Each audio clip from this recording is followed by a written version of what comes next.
یہی قرآن کریم ہوگا جس کے بارے میں اللہ کے رسول قیامت کے دن اللہ کی عدالت میں مقدمہ دائر کریں گے، شکوہ پیش کریں گے اپنا۔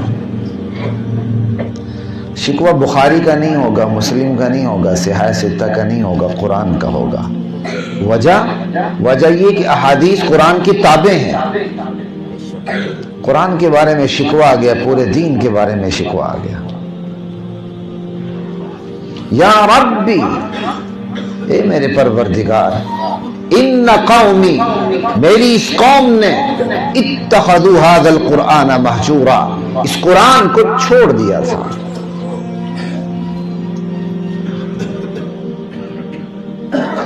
آیت آئی ہے کافروں کے لیے، چشمہ ہوتی ہے مسلمانوں پہ،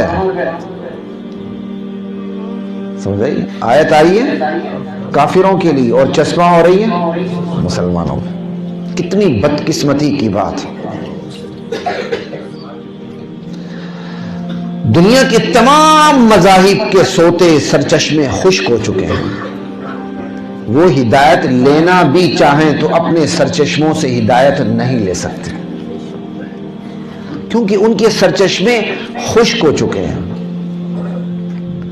یہی وجہ ہے آج کے مذاہب، ان کے اندر اتنی ہمت ہی نہیں کہ وہ اپنے مذہب کا نعرہ بلند کر سکیں۔ آج کی جدت اس پیک لیول پہ پہنچ چکی ہے، عیسائیت سمیت، یہودیت سمیت کوئی ایسا مذہب دنیا میں موجود نہیں ہے جو اپنے مذہب کا نعرہ لگا کر میدان میں اترے۔ اگر آپ نے پہلے کبھی غور نہیں کیا تھا تو آج کے بعد اس بات پہ ضرور غور کیجیے گا، ایک بھی ایسا مذہب موجود نہیں ہے سوائے اسلام کے۔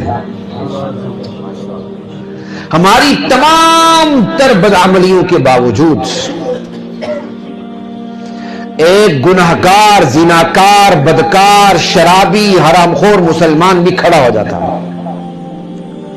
میں مجھے برا کہو، میں جتنا مرضی برا ہوں، اس سے تم جتنا کہو گے اس سے بھی کہیں زیادہ ہوں، لیکن میرے دین، میرے مذہب کی بات آئے تو میں مذہب پہ آنچ آنے نہیں دوں گا، جان دے دوں گا، چاہے میں زانی ہوں، شرابی ہوں، بدکار ہوں، جو کچھ بھی ہوں، جوئے باز ہوں، انٹرنیٹ کی کمائی کھاتا ہوں، کیبل کی تجارت کرتا ہوں، جو مرضی کرتا ہوں، سمجھ آئی بات کی؟ لیکن دین پہ بات آئی میں جان دے دوں گا۔ کیا وجہ ہے؟ کیونکہ اس دین کے سرچشمے سیراب کرنے کے لیے ہم وقت تیار رہتے ہیں۔ اس گئے گزرے دور میں بھی، اس گئے گزرے دور میں بھی صرف اسلام ایسا دین ہے جو ببانگ دہل کہتا ہے کہ میں ایک نظام رکھتا ہوں، جائے نماز سے لے کر جائے اقتدار تک۔ کوئی ہے تو میرے سامنے تو کھڑے ہو جاتے، مجھے نہ دیکھو، میرے دین کو دیکھو۔ وہ میرے دین کو نہیں دیکھتے ہیں، میرے دین پر حملہ آور ہونے کے لیے مجھے دیکھتے ہیں، کیونکہ میں اپنے دین کی بدنامی کا باعث ہوں۔ ان کے اندر یہ حوصلہ ہی نہیں، وہ یہ تاب ہی نہیں رکھتے کہ وہ میرے دین کے بارے میں بات کر سکیں،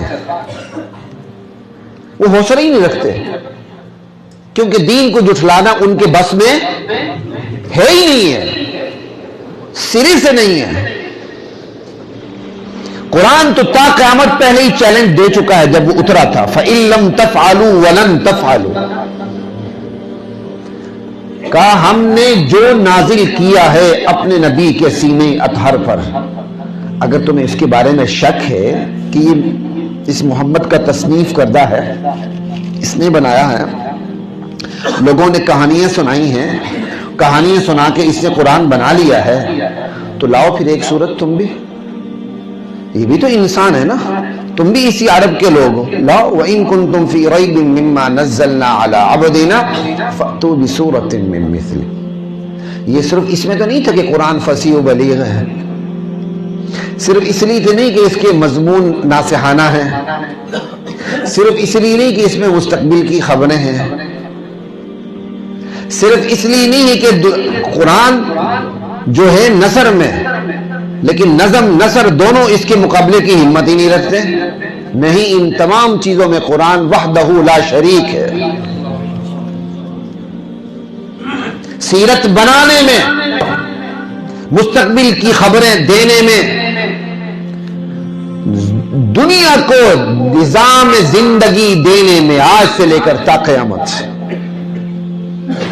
اس کے قانون میں اللہ نے فطری لچک اتنی رکھی ہے کہ دنیا کا کوئی بھی واقعہ حادثہ پیش آ جائے اس پر اس کی آیتیں فٹ ہونے لگتی ہیں. لگتا ہے کہ یہ آیتیں ابھی اور ابھی اتری ہیں. سمجھ آئی؟ اس کے سرچشمے سیراب کرنے کے لیے ہم وقت موجود ہیں. بس ضرورت صرف اتنی سی ہے کہ اس پر ایمان لانے والے اس سے سیراب ہونا سیکھ لیں، اس سرچشمے سے فیضیاب ہونا سیکھ لیں. یہ اس کے سرچشمے کی برکات ہیں کہ آج بے عمل سے بے عمل مسلمان بھی کھڑے ہو کے اس دین کا دفاع کرنے لگتا ہے، اور دین کا دفاع بھی کسی اور لبادے میں نہیں، علل اعلان دبنگ طریقے سے دین کے عنوان سے دین کا دفاع کرتا ہے. اور اس کے مقابلے میں جتنے بھی مذاہب ہیں، عیسائیت، یہودیت یا کچھ بھی ہے، ایتھیسٹ لوگ کچھ بھی ہیں، وہ اپنے مذہب کی بنیاد پر اپنے مذہب کا دفاع کرنے کے لیے تیار ہی نہیں، کر ہی نہیں سکتے، کیونکہ ان کا سرچشمہ ہے ہی نہیں. ان کے سرچشمے خشک ہو چکے ہیں. یہی وجہ ہے ان کے اندر بے یقینی کی کیفیت پیدا ہے. انہیں دایاں بھی اچھا لگتا ہے، بایاں بھی اچھا لگتا ہے، انہیں نکاح بھی اچھا لگتا ہے، زنا بھی اچھا لگتا ہے. اب نکاح برا لگنے لگا، زنا اچھا لگنے لگا. اجازت سے ہر کام ہو سکتا ہے. اجازت سے ماں کے ساتھ بھی بدکاری ہو سکتی ہے. اجازت سے دو مردوں کے درمیان بھی شادی ہو سکتی ہے. اجازت سے دو عورتوں کے درمیان بھی شادی ہو سکتی ہے. اور بغیر اجازت کے میاں بیوی بھی اپنی ہمبستری نہیں کر سکتے. بغیر اجازت کے بیوی نہ مانے کچھ بھی نہیں ہو سکتا. میرا جسم میری مرضی. تو ان کے پاس کچھ بھی نہیں ہے. وہ بے یقینی کی کیفیت سے دوچار ہیں. حق و باطل نام کا کوئی تصور ان میں موجود نہیں ہے. ان کی عقلیں فیصلہ کرتی ہیں محدود جغرافیے میں، محدود محل وقوع میں، محدود وقت میں، ٹائم اینڈ سپیس میں. وہ خاص اسپیسیفک ٹائم اینڈ سپیس ہوتا ہے جس میں وہ فیصلہ کرتے ہیں یہ چیز اچھی ہے، اور جس خاص اسپیسیفک ٹائم اینڈ سپیس میں یہ فیصلہ کرتے ہیں یہ وقت یہ چیز اچھی ہے، وہ ٹائم اینڈ سپیس بدل جاتا ہے تو وہ چیز بری ہو جاتی ہے. اور اس کو وہ رواداری کا نام دیتے ہیں. بے یقینی کی کیفیت ہے. ان کے پاس اٹل اصول ہے ہی نہیں ہے کہ جس کی وہ مخالفت نہ کر سکیں، جس کی وہ حد بندی کے پابند ہوں، جس کے سامنے جا کے وہ اپنی لگامیں روک لیں، اپنے گھوڑے دوڑانا روک لیں، لگام اپنے آپ کو دیں، اپنے گھوڑوں کو بھی دیں. نہیں، کچھ بھی نہیں. کوئی ایسا اصول نہیں کہ عیسائیت ٹوٹے، یہودیت ٹوٹے، ہندو مت ٹوٹے. آپ عیسائی کیوں ہیں؟ کہا جی ماں باپ عیسائی تھے اس لیے میں عیسائی ہوں. آج بڑے سے بڑے پڑھے لکھے عیسائی کا یورپ میں یہی جواب ہوتا ہے. یہاں کے اسپیسیفک جو عیسائیوں کی آبادی میں اس کی بات نہیں کر رہا، جو دنیا میں ایک عمومی صورتحال ہے اس کی بات کر رہا ہوں. یہ صورتحال حضرات محترم مفت میں پیدا نہیں ہوئی. یہ صورتحال اس لیے پیدا ہوئی ہے ہدایت کے جن ذخیروں سے انہوں نے ہدایت لینی تھی وہ ذخیرے ختم ہو چکے ہیں. نہیں ہے ان کے پاس ذخیرہ، کچھ بھی نہیں ہے. وہ ہدایت لینا بھی چاہیں اور نیت کے بھی نیک ہو کہ یار بڑی نیک نیتی سے ہم نے بائبل سے ہدایت لینی ہے، خدا کی قسم پھر بھی نہیں لے سکتے کیونکہ بائبل ہدایت دے نہیں سکتی. نہیں ان کے پاس کچھ بھی. وہ بے یقینی کی کیفیت سے دوچار ہیں. اس کو وہ رواداری کہتے ہیں. مسلمان مسجد چلا جائے ٹھیک ہے، عیسائی چرچ چلا جائے ٹھیک ہے، سکھ گردوارے میں چلے جائے ٹھیک ہے، ہندو مندر میں چلے جائے ٹھیک ہے، وہی مسلمان اللہ کو سجدہ کرے ٹھیک ہے، وہی مسلمان اگر ہندو کے مندر میں چلے جا کے بت کے سامنے جھکے اور یہاں ماتھک میں تلک بھی لگوائے، کہتے کوئی فرق نہیں پڑتا، وسیع الضرب بنو، دل بڑا کرو، براڈ مائنڈیڈ بنو۔ یہ براڈ مائنڈیڈ، یہ لبرل ہونا، یہ عجیب قسم کی اصطلاحیں جو وجود پذیر ہو چکی ہیں، یہ ان کی مجبوری ہے۔ مجبوری یہ ہے کہ ان کے پاس مذہب کا سرچشمہ اور سوتا اور ذخیرہ نہیں ہے۔ یہ بالکل ایسا ہی ہے جیسے یورپ کے اندر آج فادر نیم نہیں لکھا جا رہا، مدر نیم لکھا جا رہا ہے، فرسٹ نیم، سیکنڈ نیم، نک نیم لکھا جا رہا ہے، فادر کا پتہ ہی نہیں ہے۔ یہ ان کی مجبوری ہے، کیوں؟ باپ کا پتہ ہی نہیں باپ کون ہے۔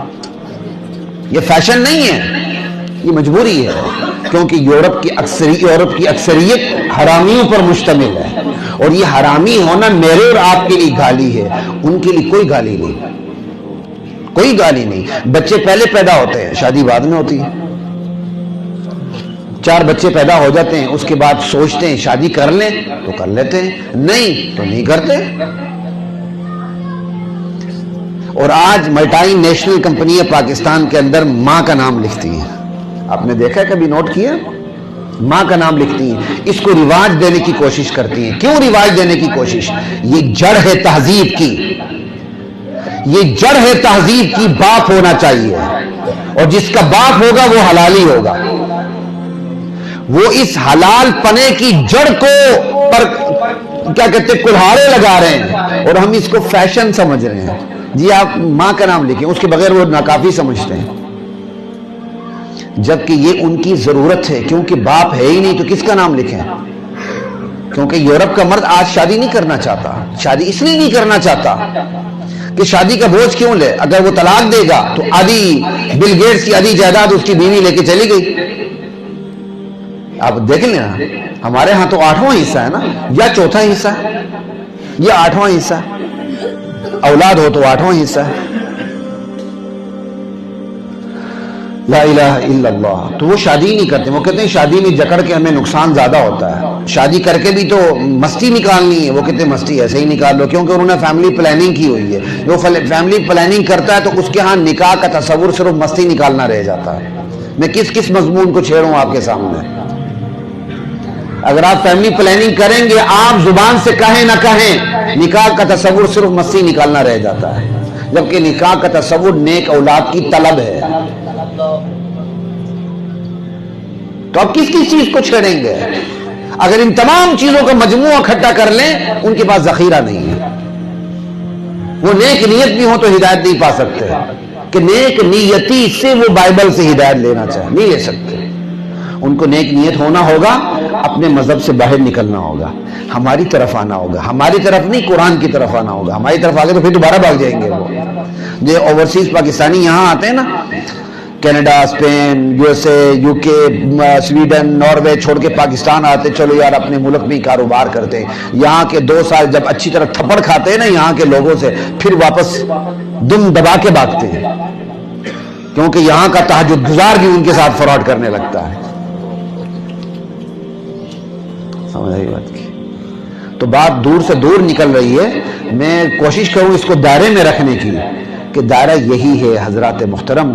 آج کوئی مذہب اسلام کے علاوہ تاب نہیں رکھتا کہ وہ اپنے مذہب کے نام پہ کھڑے ہو کے اپنے مذہب کی تبلیغ کرے، اپنے مذہب کی طرف دعوت دے، اپنے مذہب کو تا قیامت حرف آخر بتائے، اپنے مذہب کو کامیابی کی کنجی بتائے۔ اللہ ذوالجلال کی قسم، دنیا میں ایک دین بھی ایسا نہیں جو یہ اعلان کی تاب رکھے سوائے اسلام کے۔